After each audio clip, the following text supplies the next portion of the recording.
주말 새 이제 의사 파업의 정부 화해 제스처에도 어제 교수들 집단 사표를 던지면서 타협은 없다 잘라 말하고 있습니다. 그런데 여당에서 지난 주말 사이에는 한동훈 위원장이 중재에 나섰다면요. 오늘은 의사 출신인 이 사람이 등장했습니다. 중요한 건 대화의 장이 만들어지고 건설적인 대화가 시작되는 겁니다. 지금까지 그 부분이 부족했던 것이고 그 부분을 중재하겠다는 것이 저의 임무고 이 문제에 있어서 건설적인 대화의 중재자로서 그리고 그 문제를 조정할 수 있는 사람으로서 정치 역할을 하겠다는 말씀을 드립니다.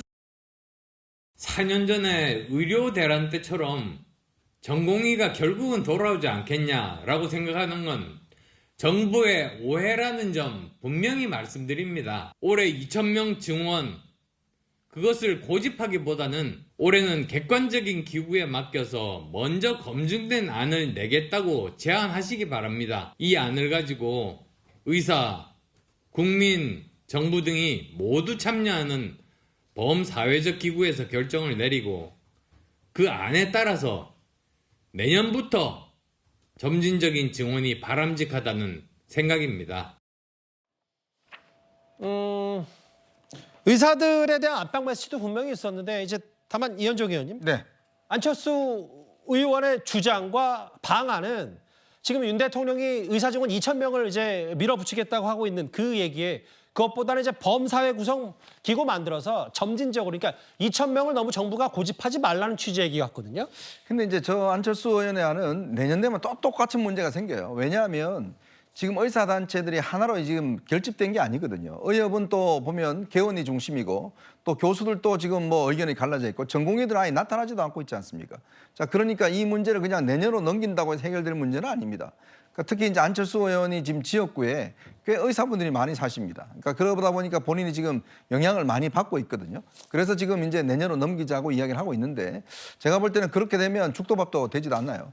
어차피 지금 이 문제는 여기서 해결하고 가야 되는데 예. 문제는 뭐냐면 이 2,000명 5년 이거 자체가 과연 그러면 고정적으로 해야 될 것인지 아니면 1,000명에 10년 뭐 이런 걸 할 것인지 등등 이런 좀 이 상황 자체를 이 여러 가지 안들이 나올 수가 있는 거거든요. 예. 더군다나 협상이라는 게 뭡니까? 결국 양쪽에서 똑같은 의견 가지면 협상이 안 되지 않습니까?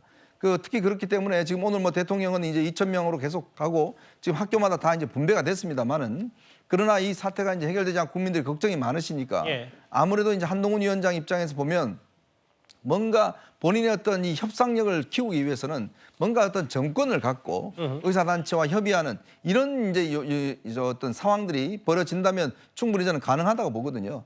그렇다면 지금 안철수 의원처럼 아예 올해는 하지 말자라는 그런 말이 안 되는 소리가 이미 작년부터 다 해왔는데 올해 또 안 하면 또 내년에 똑같은 상황 벌어집니다. 예. 자, 그런 거기 때문에 이거는 정부의 신뢰도가 떨어지는 거기 때문에 말이 안 되는 주장이고 그렇다면 이제 지금 상황에서 과연 이 협상력, 즉 2,000명을 고정할 것인지 아니면 2,000명에 좀 더 어떤 이 여유를 둘 것인지 이런 부분을 가지고 저는 의사단체와 논의할 수는 있다는 생각이 듭니다. 이제 양극단에 서 있기 때문에 이제 이런 것 같아요. 안철수 의원 얘기는 이대로 간다면 전공의들 절대 돌아오지 않고 근데 이제 2,000명을 절대 이제 못 박지 말라는 얘기가 일부 여당 수도권 의원들 뭐 나경원 의원이나 뭐 최재형 의원 혹은 윤상현 의원도 그 점진적으로 하자는 얘기가 나오기 때문에 최 교수 생각은 어떠십니까? 그러니까 저는 기본적으로 저는 의사의 정원을 의대 정원을 늘려야 되고 뭐 2,000명까지 늘리는 것도 저는 찬성이에요. 근데 문제는 뭐냐면 이게 이제 여론이 처음에는 뒷받침되다가 조금씩 바뀌고 있잖아요. 이유가 뭐겠습니까? 피해를 국민들이 당하기 때문이에요. 그러면 2,000명이라는 증원 숫자를 계속 밀어붙이려면 예. 국민들이 피해를 당하지 않을 수 있는 방안들을 만들어 놓고 해야 돼요. 그래야 이게 힘이 받는 거거든요. 근데 수도권에 출마하는 의원들이 왜 걱정을 하겠습니까? 이제 여론이 바뀌고 있잖아요. 아니 우리가 지금 환자나 환자 가족들 입장에서는 당장 피해를 입게 되는데 예. 그럼 정부가 대책을 좀 내놔라 이런 얘기예요. 그러다 보니까 의사 말도 들어주고 이런 얘기가 나오게 되는 거거든요. 그러니까 저도 기본적으로 의대 정원을 늘려야 되고 의사들이 반발하는 것도 어느 정도 예상된 부분이니까 그것도 밀어붙일 부분이 있어요. 다만 그러면 구체적으로 국민들이나 환자나 환자 가족들이 피해를 입지 않을 수 있는 방안들을 만들어내야 되는데 그 부분이 저는 준비가 안 된 것처럼 보이기 때문에 문제거든요. 그래서 저는 정부가 이 부분에서 명확하게 국민들이 정말 안심하고 내가 아플 때 치료받을 수 있다는 확신을 주고 나서 해야 돼요. 아니면 의사들과 어떤 협상을 통해서 그런 부분을 일정 부분 보장받을 수 있는 방안도 만들어내야 되고요.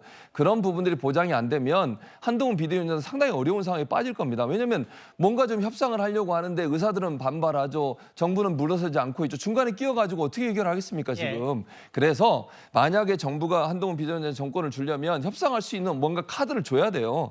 그렇지 않는다고 하면 이게 도리어 역풍을 맞을 수 있는 요소가 된다는 점도 정부도 좀 잘 인식해야 될 것 같습니다. 주말 새 한동훈 위원장에 이어서 이번에는 이제 안철수 의원까지 정부와 이제 의사들 중심으로 이제 가교 역할을 하고 있는데 그 조율 과정이 일단은 쉽지 않아 보입니다. 지금까지 들은 여러분들의 목소리를 만나보겠습니다. 첫 번째 댓글입니다. 천안함 영웅들 덕분에 오늘이 있습니다. 감사합니다라고 하셨고요. 저도 그렇습니다. 정부는 국민을 섬겨야지 군림하면 추락한다라고 하셨고요. 말 한마디가 외교 문제로까지 커질 수 있어요라고 이재명 대표 비판하신 듯한 댓글까지 있어요. 또 하나. 마이크 관련 선거법 규정이 너무 복잡한 건 사실이다라고 하셨습니다. 마지막 보겠습니다. 그냥 모두 마이크 사용하게 해주면 안 되나요? 이제 이틀 남았으니까 또 이틀 뒤에 또 선거법 적용이 달라지니까. 댓글 5개 오늘 모두 감사드립니다. 그 전에 다음 주에 주제 가기 전에 이제 바로 잡을 게 있습니다. 오늘 방송 중에 이재명 대표의 대장동 재판 기일이 5일로 표기된 그래픽이 나갔는데요. 2일로 바로 잡겠습니다. 그리고 어제 일부 패널이 이번 총선 출마자 가운데 재산 순위 3위는 민주당의 김태형 후보라고 발언한 바 있는데요. 그러나 선관위 집계에 따르면 3위는 국민의힘 박덕흠 후보입니다. 바로 잡겠습니다.